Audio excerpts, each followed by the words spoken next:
ये दोस्तों आज जो है हमारे आसपास के पदार्थ, ये जो हमारा चैप्टर है, इस चैप्टर में हम वेरी शॉर्ट टाइप के क्वेश्चन को सॉल्व करने वाले हैं जो एक अंक के आते हैं। यानी जब आप बोर्ड पेपर देंगे ना, तो बोर्ड पेपर नहीं लिखनी, यहाँ पर जो आपका 9वीं का जो एग्जाम होता है उसमें बहुत सारे ऐसे प्रश्न होते हैं जो 1+1 यानी 2 नंबर के प्रश्न होते हैं।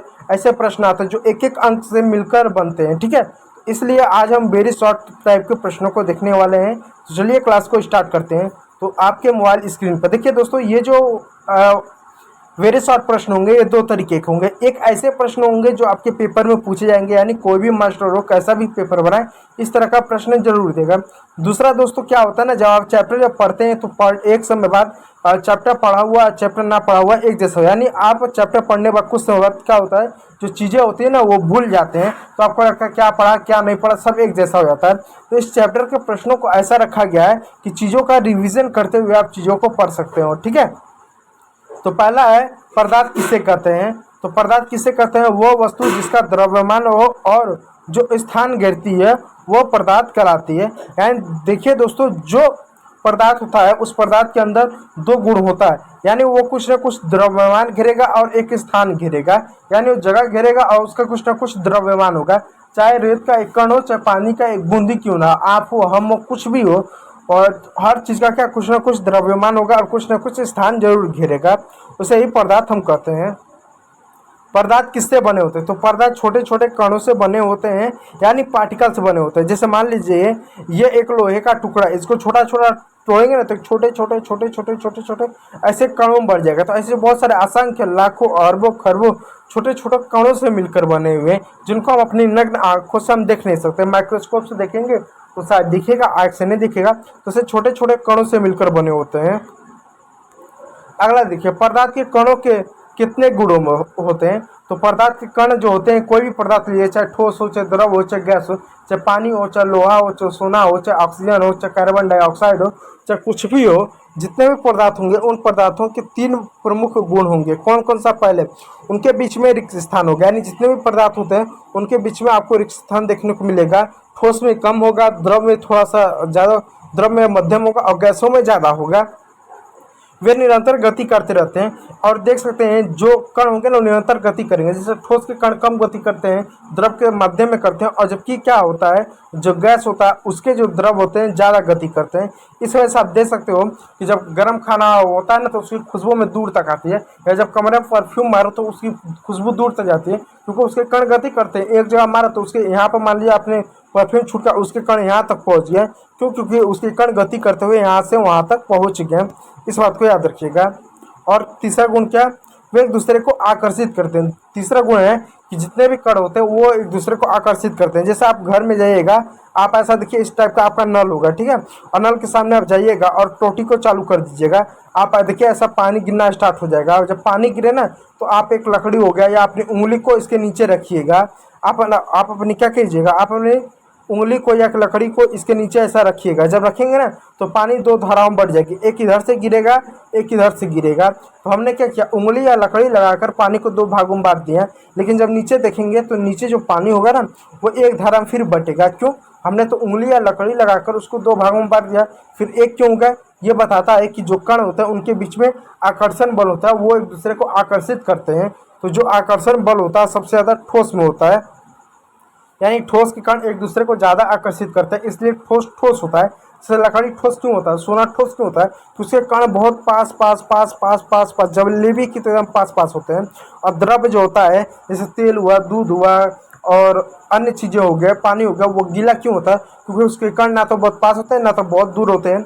और गैसीला क्यों होता है, क्यों, क्योंकि उसके कण बहुत ज़्यादा दूर होते हैं, इसलिए गैस अब वैसा होता है, ठीक है। ये पदार्थों के 3 गुण होते हैं। ठोस अवस्था का एक उदाहरण लिखिए, लकड़ी, बर्फ और धातु। ठोस अवस्था का एक उदाहरण लकड़ी हो गया, बर्फ हो गया, कोई धातु हो गया जैसे लोहा, सोना, चांदी हो गया। द्रव अवस्था का एक उदाहरण लिखिए, द्रव अवस्था का एक उदाहरण है पानी, दूध और तेल, ये द्रव अवस्था का एक उदाहरण है। गैसीय अवस्था के उदाहरण लिखिए, ऑक्सीजन हो गया, कार्बन डाइऑक्साइड हो गया, हवा हो गया, ये गैसीय अवस्था का एक उदाहरण आपको देखने को मिलेगा। किस अवस्था को निश्चित आकार और आयतन होता है, यानी किस अवस्था का निश्चित आकार और आयतन होगा वो होता है ठोस। यानी जो ठोस होगा ना उसका अपना निश्चित आकार होगा। जैसे कोई भी लकड़ी ले लो, कोई लोहा का टुकड़ा ले लो, कोई सोना का टुकड़ा ले लो, कोई पत्थर का टुकड़ा ले लो, उसका आकार निश्चित है, उसका आकार को बदल नहीं सकते। लेकिन पानी का आकार बदल सकते हो। और इसका जो आयतन होगा आयतन भी फिक्स हो, यानी ये जितना जगह घेरेगा वो उतना जगह उधर भी घेरेगा। ऐसा नहीं कि अगर कोई लकड़ी है अगर वो गोल है तो कहीं पे जाओगे तो चौड़ा आकार में बर्तन रखोगे तो लकड़ी चौड़ा आकार लेगा, वहाँ पर भी वो गोल ही आकार लेगा। तो उनका आयतन भी निश्चित होता है। कौन सी अवस्था है बर्तन का आकार ग्रहण करती है? द्रव अवस्था है। यानी द्रव ऐसा होता है जो बर्तन का आकार घेर सकती है, ठोस द्रव ठोस नहीं। पदार्थ के कणों के बीच रिक्त स्थान होता है। पदार्थ के कणों के बीच क्या होता है? रिक्त स्थान होता है। यानी जितने भी पदार्थ होता है ना उनके बीच में रिक्त स्थान होता है। जैसे एग्जांपल तौर पर लीजिए, आप एक गिलास लीजिएगा और उस गिलास में क्या कीजिएगा, आप पानी को डाल दीजिएगा, पानी को डाल दीजिएगा, ठीक है, पानी भर दीजिए। अब पानी भरने के बाद क्या है, उसका लेवल को नाप लीजिएगा, किसका, चलो लेवल यहाँ तक है। उसके बाद क्या कीजिएगा, आप उसमें जो है चीनी हो गया या शक्कर हो गया, चीनी शक्कर तो क्या हो गया, चीनी हो गया, नमक हो गया, दोनों में से जो आपके पास है उसको डालिए, उसको डालिए और उसको मिलाते रहिए, डालिए उसको मिलाते रहिए। एक समय बाद क्या होगा, चीनी और जो नमक होगा दोनों में से जो भी आपने डाला होगा वो घुलना बंद हो जाएगा। जब घुलना बंद हो जाएगा ना उसके बाद पानी का आप लेवल नापो, तो पानी का लेवल यदि पहले इतना था तो अब भी उसका लेवल उतना ही रहेगा, उसका लेवल नहीं बढ़ेगा। तो सवाल है, जब हमने पानी में नमक या चीनी डाला तो लेवल पहले इतना था, जब नहीं डाला था तो लेवल इतना था, डालने के बाद जब उसी के अंदर घुल गया तो लेवल बढ़ना चाहिए ना, जबकि लेवल नहीं बढ़ा। और चीनी और शक्कर तो दिख रहे, चीनी और नमक तो दिख नहीं रहा है, तो चीनी और नमक गया कहाँ, तो इसके अंदर घुल गया। तो घुला कैसे? क्योंकि जो पानी के जो छोटे छोटे कण होते हैं ना उसके बीच में खाली स्थान होता है, और जब चीनी नमक डालते हो तो भी छोटे छोटे वो भी कणों में बट जाते हैं, छोटे छोटे कणों में बढ़ जाता है। अब क्या करते हैं, उन कणों में जाकर बैठ जाते हैं, समा जाते हैं। इससे एक अनुमान लगाया जा सकता है, इससे ये कहा जाता है कि जितने भी कण होते हैं पदार्थों के कणों के बीच में क्या होता है, रिक्त स्थान होता है। जैसे तेल हुआ, दूध हुआ, पानी हुआ आदि के विषय। तो 11वां प्रश्न, यदि हम पानी में शक्कर घोलें तो यह कौन सा गुण सिद्ध करता है? यह सिद्ध करता है कि पदार्थों के कणों के बीच में रिक्त स्थान है।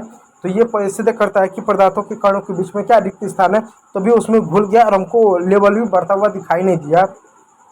अगरबत्ती की खुशबू कमरे में फैलने का क्या सिद्ध होता है? यानी अगरबत्ती की खुशबू पूरे कमरे में फैल जाती है। जैसे मान लो आपका एक कमरा है, यहाँ पर आपने अगरबत्ती जलाया, पूरे कमरे में खुशबू फैल जाती है। क्यों? क्योंकि इससे पता चलता है जो कण होते हैं ना वो गतिशील होते हैं। क्योंकि जब अगरबत्ती आपने यहाँ पर जलाया तो उसके जो आसपास जो कण थे वो गति करते इधर चले गए, वो गति करते इधर चले गए, वो कमरे से बाहर चले गए, इसलिए उसको खुशबू दूर तक आती है। इसी प्रकार बदबू भी होती है, दूर तक आती है, क्योंकि कण गतिशील होते हैं। ठोस में द्रव परिवर्तन को क्या कहते हैं? गलन। यानी जब कोई चीज ठोस हो, ठोस से द्रव में बने, जैसे बर्फ है, पानी हो गया, तो उसको गलन कहते हैं। इस बात को याद रखिएगा। द्रव से गैस को क्या कहते हैं? द्रव से गैस में परिवर्तन को क्या कहते हैं?